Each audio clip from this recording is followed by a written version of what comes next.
Yan, ito Epson L5150.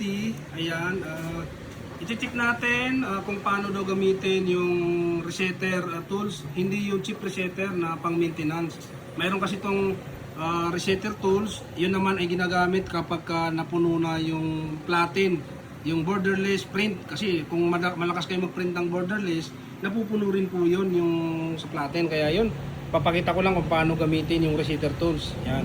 Kapag ginagamit nyo ay chip resetter, pag ito rin napuno, na kailangan din to i-zero. Ayan, ito yung XC, ito yung backup wrap. Ngayon, ito yung open natin, double click. Ayan, pag nandito na kayo, pag nag-open, ayan, ayan siya, model. Ayan, tapos click natin to. Ayan, model. Ayan. Makikita nyo rito, dalawa yung machi-check nito, yung sa maintenance at saka yung sa platen.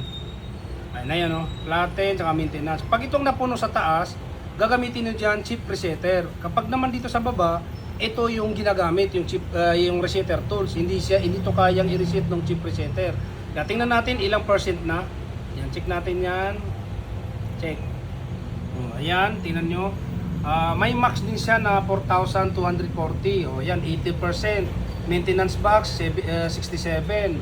Kaya yan, kung wala kayo nito, hindi nyo marireset ito kapag nag 100%. Kaya yan, kung gusto niyo nito, ay lalagay ko lang dyan yung link sa comment or sa description. Yan, para masiro to, yan, kailangan natin to pindutin, tapos initialize. Huwag na to kasi hindi to na-check kasi pang maintenance box to. Yan. Yun, ganun lang po.